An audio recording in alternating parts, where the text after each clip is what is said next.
Hey, everybody. Welcome to the Vegan Tour Guide podcast with your host, Mike Knight, where we'll bring you great information about a vegan plant-based diet. It doesn't matter if you've been vegan for years, part-time vegan, or just gathering more information. This podcast is for you. Thanks again for joining, and let's get today's tour started. Hey, everybody. Welcome to the Vegan Tour Guide podcast. I'm your host, Mike Knight, and I hope you're having a phenomenal day. For those of you joining for the first time, thanks so much. Thanks so much for dropping by, taking a listen. I sincerely hope you will really enjoy and get a lot of knowledge and information about the great, show we're going to be putting on for you here today. Great information delivered. And that is the goal of it, is to bring that knowledge and information to you, whether you were, been plant-based vegan for a long time, or just kind of, maybe a short time, easing into the transition, or just gathering information. We want to put something relevant for you no matter where you're at in this journey to help make it easier for you. And I know a lot of times you may even be listening for other people, because I know a lot of times I have people that are listening because they want ways and ideas on how to introduce, like family members, friends, and others on, a plant-based vegan lifestyle. So thank you so much for joining. And also for the return listeners, hey, I really appreciate it. Always appreciate you tuning back in and following. Appreciate your notes and emails. Everything, as people know, is at VeganTourGuide.com, is the website, VeganTourGuide@gmail.com to send me letters and feedback. Social media is everything, Facebook.com/VeganTourGuide. Same with Twitter and Instagram. Reach everything there. Got a great show today. Want to give a big shout out and thanks to my buddy Brendan with his company, Planet Protein, and his awesome Planet Protein bars. All right, sponsoring today's show. Really appreciate that. These bars are phenomenal. You got to check them out. Go to planetprotein.com. Look at his protein bars. Look at the ingredients. Or look what they're made out of, and compare those to maybe some other things in the market you may have thought about in the past. And you're going to see what you're getting there with the health, nutrition, stuff that assimilates better to you. That just plain means you're going to feel better when you eat them. They are great grab-and-go items as well for those busy days that we all have. And I definitely know about that. All right, so go look there for planetprotein.com. And speaking of busy and busy days, all right, that's what we got on the show today. John Camp. John is the vice president of grassroots with Humane League. All right, John stays busy. He's going to tell you about, well, I don't want to give everything away, but I'm going to tell you, John is currently holding a world record. Yeah, there's a teaser for you. Currently holding a world record. All right, so I'm going to let John tell you all about that. Tell you, of course, about his journey, his advice on plant-based vegan, and also some great things he's got going on with Humane League and ways we can all get involved. All right? Does it have to be that we yell at people and we scream at people? Well, look, I hate to break it to you. That's not the answer at all. And John's going to explain that. Not at all. That's not about how he's gone about doing it and been very successful at doing it, how he tells other people to do it, and how you listening can do this, okay? Not about that at all. These are great ideas and great ways to reach people and spread knowledge, information, and have also at the same time benefit our health, the environment, and also animals, okay? So everybody, thank you so much again for tuning in. Look forward to hearing from you soon. And for now, get ready for John Camp. All right, John, welcome to the Vegan Tour Guide. How are you? Thank you so much. I'm doing great, and it's a joy and an honor to be on this call this morning. I was listening to your interview with John Oberg during my morning run, and I really enjoyed it, and I really like what you're doing. Oh, well, thank you. I admire what you guys are doing. It was so much fun talking to him and just hearing obviously with John. I mean, you know him a whole lot better than I do at this point in life. I mean, just the passion he had and kind of hearing his journey and it was a lot of fun. And I appreciate him then in turn putting me in touch with you with all you're doing. So for all the listeners out there. We got John Camp on, who's the vice president of the grassroots for the Humane League. And so, right. I'd love for you, okay, let's start from the top. What, in life, kind of, maybe from young age when maybe things started maybe becoming like a tipping point for you and all, what did some of that look like for you? What was it? What was your journey like? Yeah, that's a great question. It was a pretty long journey. So growing up as a kid, we had standard poodle. Her name was Mandy, and I loved Mandy, and I would have done anything for her. And at some point I started to think, why are we pampering this one individual and giving so much love to this one animal while at the same time eating other animals? I asked my parents about this, and my dad, who grew up on a small farm in rural Iowa in the 30s and 40s, told me that animals on his farm led good lives, and so I didn't really think about it too much for a while. I thought that was an acceptable answer, that they wouldn't have had these good lives if not for being on the farm, and I think my dad was being sincere. But then in 1995, I was a freshman at a community college at the College of Lake County in Grays Lake, Illinois. It's about halfway between Chicago and Milwaukee. And I took an intro to ethics course, and we talked about various ethical issues. And one day it turned to farm animal issues, and the professor passed around it was a PETA information on factory farms and slaughterhouses. We talked about some ethical ideas from Peter Singer and the like, and I felt that what I had been telling myself is that animals led decent lives. I could no longer say that in this day and age I learned that animals are treated, or how they're treated, is a far cry from what they were like when my dad was a kid growing up on a farm in Iowa. And so I decided to go vegetarian that day, and I wrote down the information of PETA. This was before I was online, so I wrote an actual letter to PETA, and PETA sent me back some information, and slowly but surely I started taking part in some minor activism, like writing letters to the editor and things like that. I shouldn't say minor; it's important. But and then in the summer of 2000, I decided, I was a guitar teacher at the time. That's how I was making a living, and I decided I felt a sense of urgency to do something for animals, for farm animals, and so I quit teaching guitar lessons, and I interned at Farm Sanctuary. I booked a flight to Watkins Glen, New York, and I spent the summer.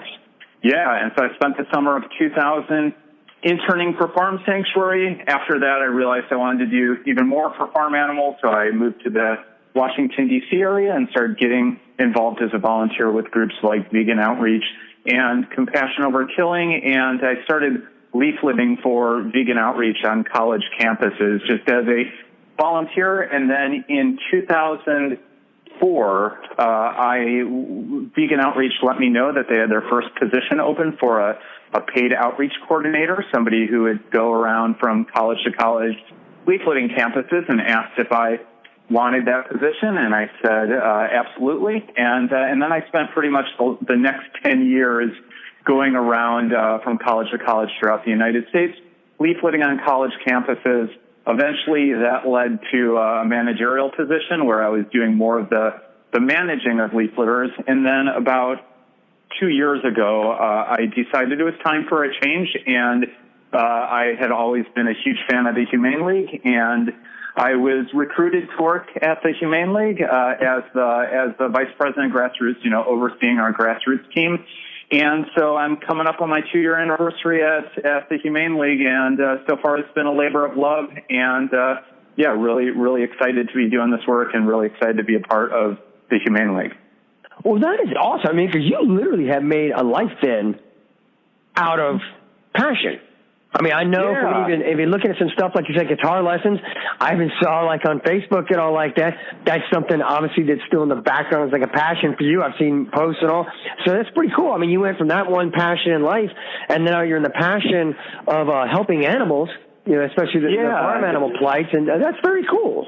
It's pretty nice. You only live once, and so might as well be spending your days doing the things that excite you. And it doesn't always mean that it sometimes means you might have to take a little less money than if you're doing something that you weren't as passionate about, but I think it's a good trade-off. And for the work that I'm doing with the Humane League and the work that I was doing with Vegan Outreach, at the end of each day, I felt like this was a really good use of my time, that I wasn't just clocking in and clocking out, that the day that I spent did something tangible and pushed the ball forward a bit. And you know, another nice thing is about full-time animal advocacy is not only do I feel that I'm doing something that really has a meaningful impact for animals, but I'm also meeting some of the greatest human beings out there. And so you know, it's really neat to get to know so many individuals who are inspiring and who are using their lives to better the lives of others. Well, speaking of meeting people and making contact, why don't you tell the listeners how many with Vegan Outreach you're leafleting? I mean, I think that's a pretty big number. Am I correct? Yeah. Leafleted? I mean, wow. Yeah. Tell how many people. So for 10 years, I traveled, as I said, I traveled the country leafleting on various college campuses. During that time, I was able to hit a little over 500 different college campuses, sometimes repeat visits.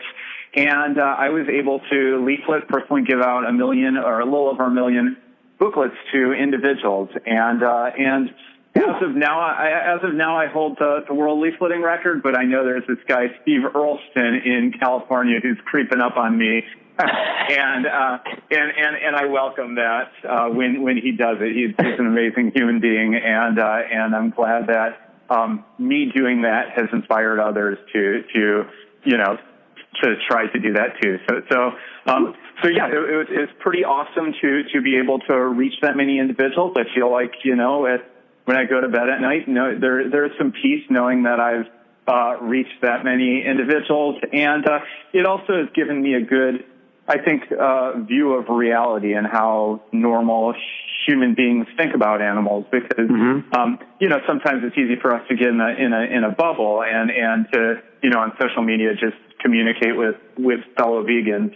And one thing I really value about outreach is getting out and being able to interact with real human beings. It's from, I've leafleted everywhere from Harvard to community colleges to Oklahoma State to, and so there's a wide variety of people and they think differently about, some think differently about farm animals than others. And then you also find similarities at these universities. But the main thing that I value from it is that it kept me, I think, grounded in reality, and that helps us as animal advocates when crafting our message that we give to the general public. If we do have a good sense of what they're really thinking, what their concerns are, what are the barriers to them going vegan, et cetera. Well, that's cool, because I want to know that, because I know people listening, I've had people that do request more information on how they can get involved and maybe helping out humanely, all like that. When you're on the campus, you were doing that, what did you find that was working? Because I imagine the quote victory in that situation is the handoff of the leaflet. So at least they have that literature in their hand. And so how would you, I'm curious myself, what was your quote, if you will, for lack of a better term, style? When you're out there, what was your approach? I love that question. And it's a question that fellow leafleters often ask, and we have some trade secrets that we share back and forth. And so the first is to, there's some nuances of it. The first is to have a locked arm, is that you want to be simultaneously assertive and make people know that you want this, but at the same time be friendly. So when I think of good animal advocacy, those who are good at creating change, it's this combination of being assertive and really going for it and being bold, but at the same time having a smile on your face and being welcoming. And so for me, that was key, was to smile, to lean towards people and make it clear that I wanted them to take this, to say help animals as opposed to would you like this booklet, to make it more of a statement than a question. And then there were other things, like if somebody didn't take a leaflet, to keep a smile on your face and to still tell them thank you, and to when you had fellow leafleters with you, to smile with them and make it seem like you're having a good time, which you are, because people tend to be drawn to those who are welcoming and engaging. And so that was some of it, just being assertive, but also being friendly. And then some of it is just endurance and, to be comfortable standing out on your feet for 6-7 hours and to be able to tolerate some hot weather and some cold weather, and to not get too sidetracked. So when you're out there, somebody might try to get involved in a conversation that might not be super useful, and or maybe they might be trolling you a bit. So to respectfully tell them, hey, I appreciate your thoughts, but I'm out here doing this, and I need to continue leafleting people. So to not be, to keep the eyes on the prize, and that was a lot of it is just showing up for the job and being willing to do it day after day. And but there's definitely nuances to it. But one thing I like about leafleting is that anyone can get involved with it, and while there are nuances, the key takeaways that would make you a good leafleter, you can learn in a minute or two. So it's what I like about it is that anyone can get involved with it, and you're able to reach. In a single day, there were some days where we were able to reach 1,000, 2,000, 3,000 individuals, and so it's to just think, oh, I just spent a few hours and now 3,000 more people know about the plight of farm animals. It's a good use of time. Well, and I love how you explain that, because I know, again, how it is in life. Everyone's got different DNA makeup and their personalities and all. And a lot of times I think people associate certain things as potential having conflict involved. And I love that you said that that's not your approach. That's not how you're doing it. I love that the listeners hearing that. Hope that'll encourage some people, to get out and do that. Because, I do get that from some people asking. They're like, I don't know. Do I have to kind of stand out somewhere and yell at someone and try and get a point across? And of course, I'm telling them no, but I love coming from you in the position you're in and doing it. And plus, my Mercy, I had no idea, the world record holder. So everyone, we have the world record holder on who's giving us advice. For a limited amount of time. But seriously, though, I love that you brought up that's how even you, as successful as you've been, that's how your approach is. So that way people listening really take that to heart, everyone. So I hope that will encourage everyone to do, their small part and to look at ways, to get involved and give back. Yeah, if we were to think, if all of us were to be honest with ourselves and to ask who are the most influential people in our lives, who are the individuals that got us to think differently about certain issues, it's usually not the people who are judgmental or self-righteous. It was usually the individuals who were thoughtful and humble and gave us the opportunity to think about things and to come to our decisions by ourselves. I don't think anyone really sticks with something if they feel they were forced to make this decision. So our objective is to make individuals feel like, rightfully so, feel like they're coming to this decision themselves. So a lot of it is having the patience with those we're trying to influence to for them to make these changes themselves. And sometimes, when I was leafleting, there might be somebody who wasn't super receptive one day or might have even said something nasty. And we respond, if we're on our game, we respond with kindness. And sometimes these individuals would come around and say, I got that, you were out here last time, I was nasty to you, I'm sorry about that, now I'm going to consider this. And so a lot of this is an extended dialogue with society, and we just need to be patient to accept that for some change is a slow process, and it's a piecemeal and gradual process. So, we just want to be the types of individuals where people feel comfortable coming up to us for a first, for a second, or a third, or a fourth discussion. One quick anecdote I'll say about that is I was once at at Troy University in Troy, Alabama, and I was out leafleting, and I offered a young woman a booklet, and she said something like, no thanks, I like to taste the meat. And I said, it does taste good. I can see why you'd say that. I ate meat for many years. And she said something like, my dad runs a farm, or my uncle runs a farm. And I said, my dad grew up on a farm. And so I understand where you're coming from. And she just kept walking. And then about 2 or 3 minutes later, she starts walking back to me, and I'm thinking, what's she going to say to me now? And she said, "Hey, I just wanted you to know that I was rude to you, and you didn't deserve that." And so I extended my hand for a handshake, and she said, "No, let me give you a hug." And so and then she took a booklet, and so I think.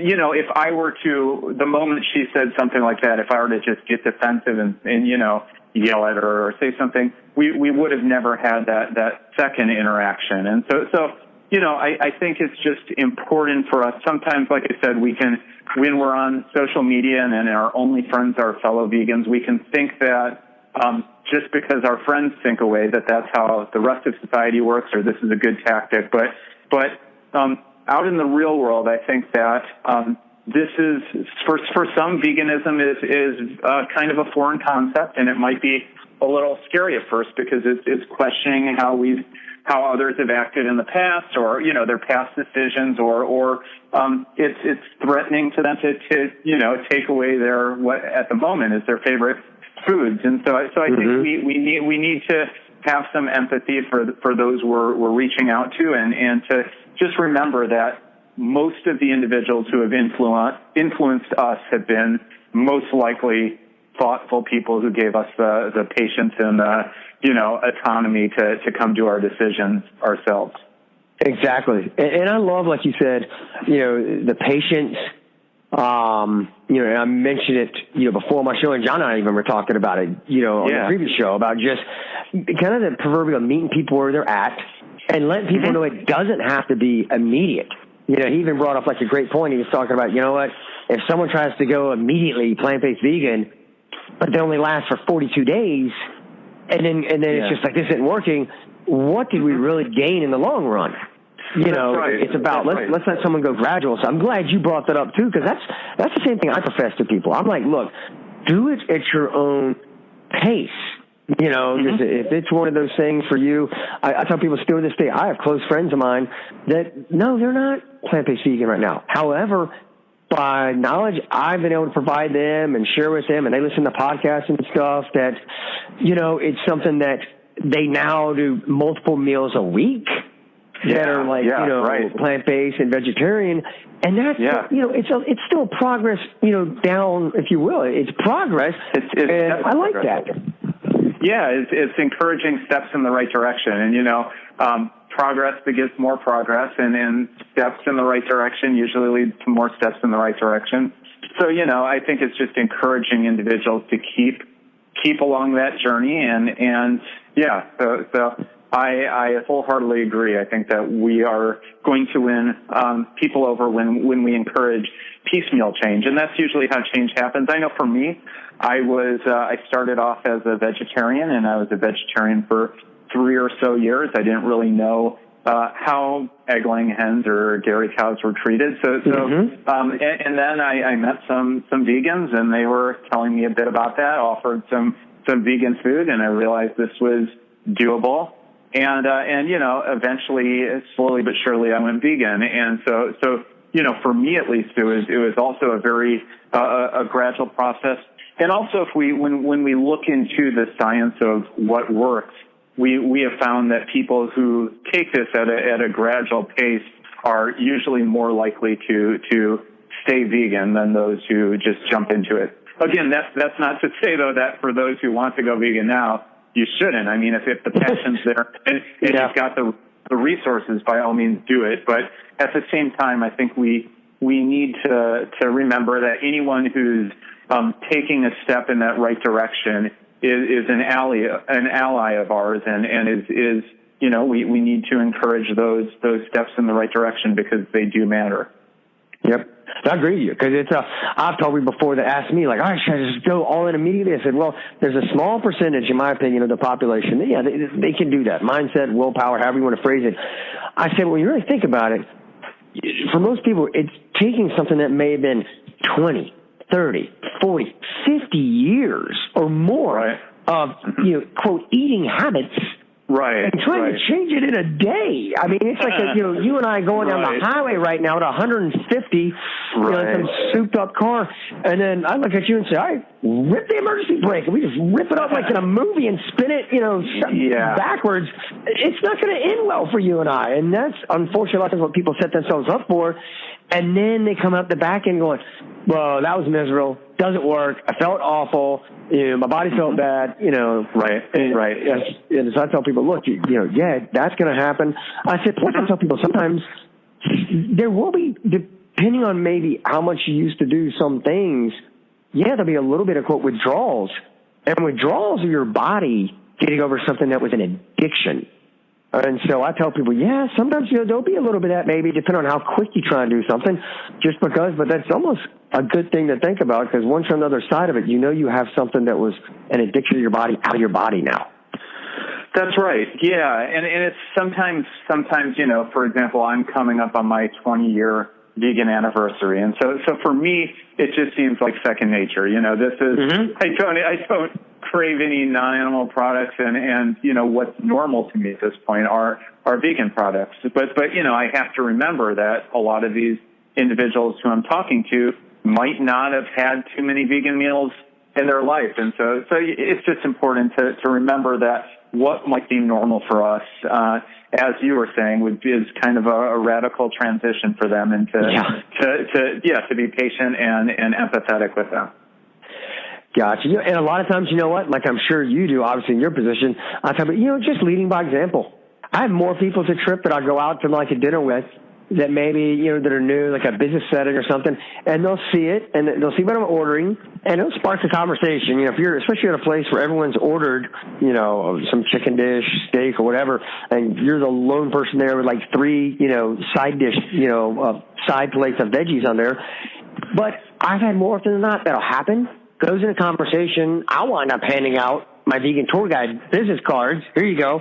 And then it's so cool. I'll get a message from these people all the time going, Mike, guess what? I met you so-and-so. I'm in New York, and I'm traveling. And you know what? I found the X and X restaurant. It was vegan, and I tried it. It was awesome. Yeah. And I think sometimes, just like you said earlier, we don't have to just throw it on someone, just, kind of like the pamphlet. Just extending the arm with a smile, leading by that example, and then I love the opportunity to do that to others. Yeah, when I think of hanging out with my high school friends back in Illinois who aren't vegan, they know very well that I'm vegan, and I don't need to keep reminding them. And when we sit down to eat, and I'm having a veggie burger, they know what that's about, but they also feel free to ask me questions, because I haven't.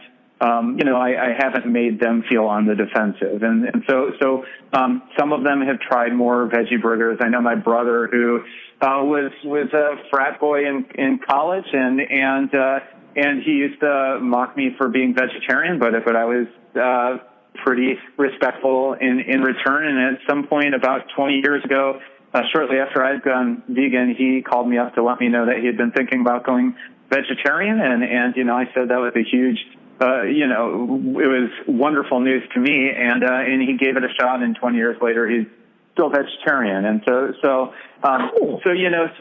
sometimes the people who we don't expect it, if we're respectful to them and give them the opportunity to feel like they can ask questions, sometimes they make changes. And another one I remember is when I was a guitar teacher, and there was a fellow guitar teacher who would always talk about how bad the veggie burgers smelled when I cooked them. Shortly after that, also started asking questions, and then later went vegetarian and now vegan. So it's interesting how, like you're saying, just living by example, usually speaks louder than loud words. Yep, exactly. Well, let's talk about. Well, I'd love to hear real quick then. Just on you, what are maybe some of your go-to meals? I always love hearing what people eat, maybe some snacks or anything like that. That's just kind of maybe go-to for you. Yeah, so I know I start off every morning with a smoothie. I've got a Vitamix, and they're a little expensive, but I think it's a lifetime investment. And so I usually have some frozen berries and some kale and some cashew milk and some things like Brazil nuts and pumpkin seeds and chia seeds, and so it's a really hearty smoothie, and and some cocoa powder, so it tastes good, and I blend that up, and that's my go-to breakfast every morning. And I look, when I wake up, I'm excited to have that each morning. And let's see, for snacks, I really like mango slices. I think dried mango slices have been my go-to lately. For dinners, we've been cooking around here quite a bit, and sometimes simple things like burritos with pinto beans and brown rice and all these veggies. I'm a sucker for Ethiopian food that in where I live, Silver Spring, Maryland, the Montgomery County and the D.C. area, I think is the highest concentration of Ethiopian Americans in the U.S. So it's a blessing for us, and I'm a frequenter of Ethiopian places. We've got this place called Ethio Express here, which is kind of like the Chipotle, but for Ethiopian food. And the DC area in general has a number of good options. But usually me and my partner Sarah, we try to cook in the house just because it's cheaper, it's healthier. Those are some of the things, and I'm also, like your standard veggie burgers and veggie dogs. I think the mock meats are good, and they've come a long way from when I was from when I went veg 23 years ago. It's pretty remarkable that at that point I'd have to go to these small little natural food stores that smell like a natural food store, and buy these veggie burgers from this small company. And now you go to any mainstream supermarket and you've got an absurdity of choices, It's really a night and day difference from where we were 20, when I went vegetarian to now. And that's been a joy. And for me, that's also been a sign of our success, just seeing how many more people are exploring vegetarian foods, how much profit is involved for the companies making this. And in short, that's what I eat, and that's and just seeing what my options have been over the years and how they keep expanding has given me a lot of hope for the future and where we, how vegan eating has become more and more mainstream. Mm-hmm. All right, so look, I'm clueless about Ethiopian food. So tell me, is Ethiopian food traditionally like a vegetarian, vegan type food eating? I'm just curious. That's a great question. So it is not. You can get it with meat too, but they also have vegetarian options. Okay. So what it typically looks like is you go and you get these. You can get lentils and split peas and carrots and potatoes. They're all stewed in this really. It's lots of great spices, and it's kind of in a stewed format. And then you have this bread called injera, which is made of this flour called teff, and you scoop up these veggies with no silverware is needed, and you scoop it up with this injera and eat it. Kind of a spongy bread, and if I had my last meal, I would probably go with Ethiopian. It's so good, and that's something that I might not have been open to back when I was just a meat eater eating at fast food, and that So for me, a vegan diet has really I heard John say something similar to this. As contrary as it may seem, it's actually significantly expanded my palate, and I feel like I'm eating so many more interesting and just varied foods as a result of going vegan. I agree with you 100%. Yeah, John and I were talking about that because I told him, I said, like when I was growing up, for instance, first thing off the top of my head is black olives. I hated olives. Hated olives. I hated the smell. My sister would eat them out of the can. She'd pop a can open when we were like leaving our driveway to go to my grandparents 2 hours away, and I got to smell that the whole way, and I'm dying. And now, love them. I get olives on everything. I'm the same way. And I tell people, that's one of the coolest things is how your taste buds just open up. It's like literally, it's a trip and a half how they open up. Yeah. Well, very cool. I'll have to respectfully disagree on olives, but I think we can still be friends. But no, I agree with you that when I was a kid, I was such a picky eater, and now there are so many, just all the veggies that I'm eating I would have never as a kid. So I'm totally there with you. Well, all right. So let me ask you now, because I want to talk about that, but now I want to switch. Let's talk about what you've got going on. I know you've got a big campaign.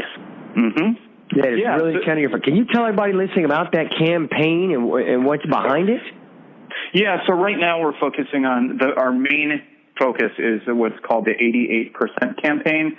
And the 88% campaign focuses on chickens raised for meat. And it's 88% because 88% of the animals raised and killed for food in the U.S. are chickens raised for meat.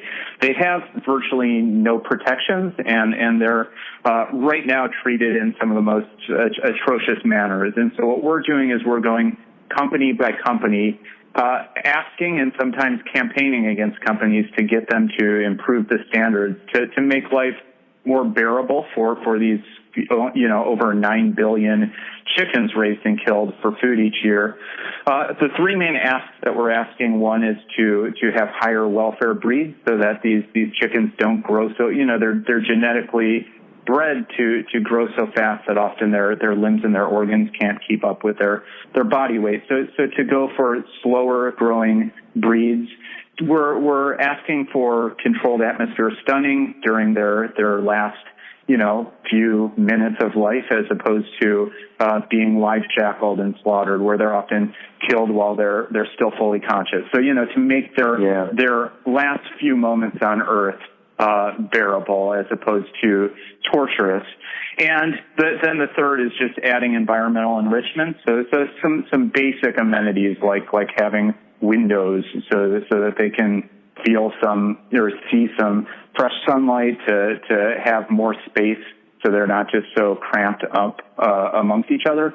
So those are the three basic asks, and we've been going company by company, getting some changes. And so we've gotten some companies like Burger King and Subway and Chipotle on board, and right now we're going after other companies. For the grassroots, our main two targets right now are CKE. CKE is the parent company of Hardee's and Carl's Jr., and then Darden, and Darden is the parent company of Olive Garden and Longhorn Steakhouse and Bahama Breeze and some of these companies. So that's our main focus right now. And tomorrow we have our Day Against Darden, which is where in dozens of cities throughout the United States we're going to have action like protests and leafleting outside of these restaurants, and to send the message to Darden that it's time to make some changes. And so that's our main focus.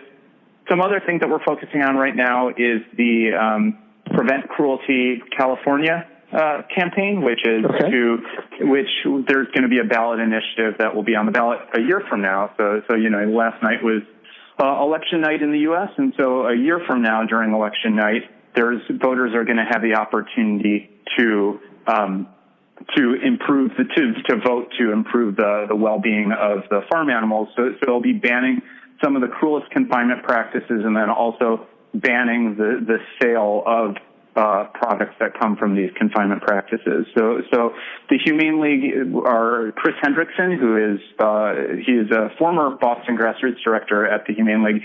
He's now in California running the signature gathering efforts to make sure that this is on the ballot. And this would be one of the most monumental victories for farm animals in farm animal protection history. So those are some of our main focuses right now, the 88% campaign and the Prevent Cruelty California, where if individuals want to go to that, they can go to preventcrueltyca.com. And those are the main things. But then there's also other things we're doing, like we're waging campaigns. We have a UK department, we have staff in Mexico and Japan also, asking companies to better the conditions of chickens raised for both meat but also eggs. And then we have, for what I do, which is running the grassroots department, we have offices in 12 different cities, which are Boston, New York City, D.C., Philly, Charlotte, Atlanta, Chicago, Denver, San Diego, Los Angeles, San Francisco, and Seattle. And so we have grassroots directors in those cities, not only assisting our 88% campaign, but just running other things like veg outreach and just building the movement to get more people active and involved in animal advocacy. Nice. Well, all right, so I know there's something I saw. I believe it was a quote you had, even the largest of corporations are no match for a well-organized army of activists. We can do so much good for animals by using our grassroots force to create institutional change. So I love that. And I wanted to know kind of what results are you seeing so people listening know, because I know you've already had some great results from these campaigns. Yeah, I guess in some ways a way to summarize that would be that some of the advertising budgets of the largest companies, just the advertising budgets of these companies, surpass the entire farm animal protection movement's budget. That, it's pretty staggering when we see all the money that these companies have, but yet our campaigns, when they're waged effectively, bring these companies to the table to discuss this issue, and that's because the current practices for farm animals are, to even the non-vegans in the world, are pretty abhorrent, and we're at a stage where these companies are vulnerable when consumers find out how they're treating their animals. So by waging these campaigns and focusing on one ask at the time. So, for example, right now we're focusing on broiler issues, chickens raised for meat, and then by focusing one or two companies at a time, we can be really focused and we can hit these companies hard. And so what we're seeing are companies like Subway and Burger King and some of the largest food companies on earth who have infinitely more money than animal advocacy organizations do, considering this, because we are exposing their unsavory practices to society, and that's what grassroots activists do. Or they get out in their community and reach out to consumers, and companies don't like that. I think that companies are only able to do what they do to animals when it's done in secrecy, and when we start exposing that, companies are vulnerable, and companies don't want to be linked to cruelty of animals. That things like we've seen, like in 2000, I believe it was 2008, there was Prop 2 in California, which was an initiative to get some better treatment for farm animals, and so we'll be expanding on that soon. But what we found was that the voters who voted for this were both Republican and Democrat. It wasn't this partisan issue, and I think the overwhelming majority of society wants better treatment for animals. And so that's where, that's what we've got going for ourselves, is that we're taking an issue that we have a huge chunk of society on our side. So grassroots activists are really doing an immense amount of good by letting everyday citizens know how companies treat animals and what they can do to bring about a better world for animals. Well, so speaking about, like I said, our everyday citizens, and that including like the listeners, of this podcast and people you and I come in contact with, what are you telling them is how can they get involved? Where can they go to find more information, maybe find their own way, of giving back? Where do you want them to go? I love that. So humaneleague.com, there's a section where you can sign up to get involved. Like I said, in the U.S., we have those 12 grassroots cities, and we also have what's called our National Volunteer Program. And so in the past, if somebody wanted to get involved in any of the 12 cities where we had a grassroots office, they were in luck. But if they were in a town where we didn't have one, say St. Louis or Des Moines or, it's just Sacramento, we didn't really have an opportunity for them. And now we have two national volunteer coordinators who are rectifying our past absence and are giving volunteers the opportunity to get involved. So the short way of saying this is any city that anyone wants to get involved with in the U.S., we have opportunities for you to get involved. So to go to thehumaneleague.com, that would be a great opportunity, and somebody will follow up with you and get you involved in this. We also have what's called a fast action network where individuals who want to just take 5 minutes a day and do online actions. So say right now we're targeting DART and CKE companies like that and sending messages to these companies and letting them know their views on the company's cruelty.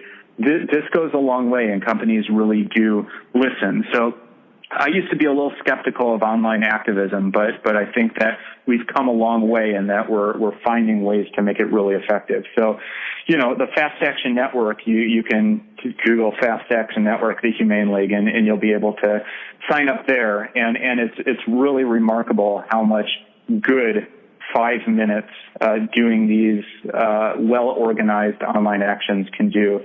Also, if individuals are going to college, we've got a campus program, and so we've got campus representatives at over 60 colleges right now. So it's very likely that we have a campus representative at your college, or if not, and you're involved in animal activism, you might consider being one of our campus reps in the future. I know for any of this, if anyone wants to get in touch with me, I'm at jcamp@thehumaneleague.com, and I would also gladly set you up with whatever form of advocacy you want to get involved with. But we put a premium on our volunteers that we're able to accomplish infinitely more as we have more individuals taking part in this. And one thing I really like about the Humane League is that I feel my time spent doing this work is really accomplishing something, that we're creating real institutional change that impacts a large number of animals. And we wouldn't be as effective if not for the volunteers who are taking part in this. We wouldn't be able to win these campaigns if not for the individuals who take an hour or 2 hours a week out of their busy lives to get out and do something meaningful for animals. So I can't emphasize enough that if you are interested in getting involved with the Humane League, we absolutely adore our volunteers, and we've got real actions that they can take to make a real difference for farmed animals. Well, that is awesome. I mean, now, granted, listen, everybody, you're going to have a ways to go to catch John, right? You're starting on number 1. He's at 1 million. That's right. But you know what? We got to all set goals. That's so, right. well, John, that is awesome. Even 100 or 1,000 works. They all add up.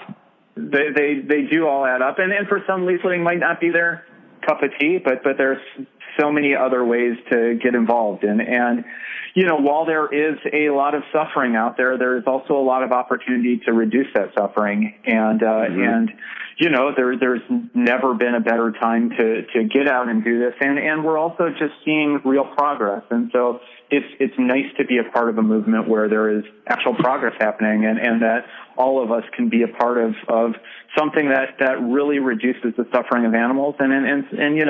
It's making history that we're starting to really change the tide or change things up that somebody said that for so long we've been on the winning side, or we've been on the right side of history, and now we're starting to be on the winning side of history. Mm-hmm. Yeah. Very cool. And it's like you said earlier when we first started talking, one of your whys is that you feel great at the end of each day as what you've done and contributed. And so I think that's a great message for everybody listening. And I love that you just said, hey, it's not just leafleting. There's a whole lot of different ways. So people with different amounts of time or personality, or however they want to look at it, there's a lot of different ways that you can get involved. And just so, John, you were kind enough to put your email in there. So email John to find that out. Find out suggestions for ways tell them maybe your situation. Here's what I am. I'm a very busy single parent or something like that. How can I help? Well, bam, bam, bam. These are ways, so I love that you said that, and I hope everyone listening will think about that. Like you said, it all adds up. Maybe everyone just finds 2 hours a month, just an hour a month, 2 hours a month to do something. It does. It adds up, and it's meaningful work. And another thing is a nice side benefit of getting out and doing this activism is that you meet like-minded individuals. I think that sometimes it can be kind of sad or isolating when we're the only vegan we know. But the nice thing about getting involved in animal advocacy is not only are you doing something that really impacts animals, but you're meeting people who share your passion, and it's a win for animals, and it's a win for you. Yep. Well, exactly. Well, John, I appreciate it. Thank you, Mike. It was really awesome with you. Yeah, man, it was awesome talking with you. The feelings are mutual. So thank you so much for having me on your show. And like I said, it was a joy and an honor. Well, thank you. And I know we will be talking soon. I'll definitely stay in touch with all of y'all, and look forward to talking soon. Thank you. Thank you. Take care, Mike. Awesome. Bye-bye. All right, John, thank you so much for coming on again. Awesome talking with you. I love hearing your story. Love hearing how everything started with Mandy, your dog Mandy. And it's cool, though, because, that's what I love hearing about. It's everyone's got, like, different, tipping points in their lives where, if you will, the light bulb moments, the realizations about, hey, wait a minute, why is this like this and this like this? And so I love that you shared that. I envy you. I think it's so cool. You've lived a life following your passion. That's something, that I really believe all of us should ascribe to in life. And so I think that is awesome that has been there for you, that this is what you've been doing, right? And you made a life out of, finding ways to help find compassion for animals. I think that is awesome. So thank you so much for sharing it. How about that, everybody? World record holder. Over 1 million leaflets handed out. That's a lot of interaction. But seriously, though, thank you so much for doing that, because that is just, steps forward, more steps forward on spreading, that knowledge and information to others. I love what you're doing there with the 88% campaign. I really hope everyone would go check that out and, and see more information about that and how to get involved. As John was saying, go to thehumaneleague.com, find different ways to get involved there. And if you don't immediately find maybe something that resonates with you, then like you said, email them. All this will be on the blog post show notes. However, jcamp@thehumaneleague.com. That's his email, okay? Email him there. You heard John, and I appreciate him doing that, being kind enough to share his email, because that's how focused and committed he is to helping you, the listener, out and to finding the way. A lot of times people are thinking, and I get this question asked, and that's why John and I talked about it. A lot of times people will email me and say, Mike, I want to help out, but the forefront of what I normally see is people that maybe just do demonstrations or something like that. And Mike, again, I'm a single parent, working 2 jobs, got kids, to raise. However, I do want to find a way I can give back. John said he's going to help you. Again, the Fast Action Network, check that out. That's a lot of internet, online stuff, because obviously the power of the internet. So there are ways, all right? So just give it a shot, everybody listening, to find your way to just 1, 2, 3 hours, whatever you can squeeze in at some point in like your month to doing that. So go check that out and see what, and see what he's got going on there. John, just again, thank you. Really, thank you so much for coming on. Thank all you for listening. Because, again, you're listening and then you're sharing this podcast via your social media, which I appreciate you doing, just taking the link and reposting it, if you would, to your Facebook pages. Post it to maybe some, groups, Facebook groups that you're a part of, your LinkedIn groups. That is the goal. Like John and I were talking, it's getting the knowledge and information out there. We're all doing our part.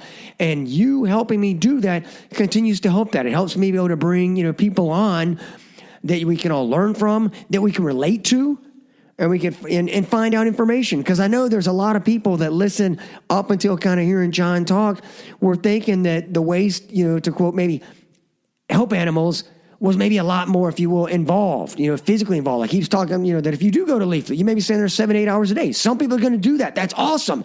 Other people can't. That's not in the cards for them, if you will. However, now, thanks to John sharing this, there are other ways for you. And so that's what again, I want to do with this podcast and the website I've set up, everything, as you know, is at VeganTourGuide.com. Please direct people there. Help me spread this knowledge and information, because that is what I want to do. I want to spread the knowledge and information so people can make their own informed decisions and forward that information on to others. Plus, go sign up for the newsletter. As I mentioned, you're there on the website. Typically, when you log in, there'll be a drop down. All you got to do is just right there. It's free, a free gift to you. Just type in your email address, hit send. If not, you go to if for some reason it doesn't drop down, go to the contact us and then put in your email address there. Or you can always, of course, email me and I'll put you on the newsletter list. That way you're getting newsletter information, plus the original template that comes out that you can use yourself, or even pass on to others, just about ways over the course of a month to kind of phase things in and out and how to swap out foods, etc. Some key points that people have already asked for over the years. So I kind of put it all together in a 4-week kind of newsletter program coming out to you. Okay, well, look, everybody, it's been a blast. Thank you so much again, and everybody, until next time, don't you dare forget, live Pura Vida.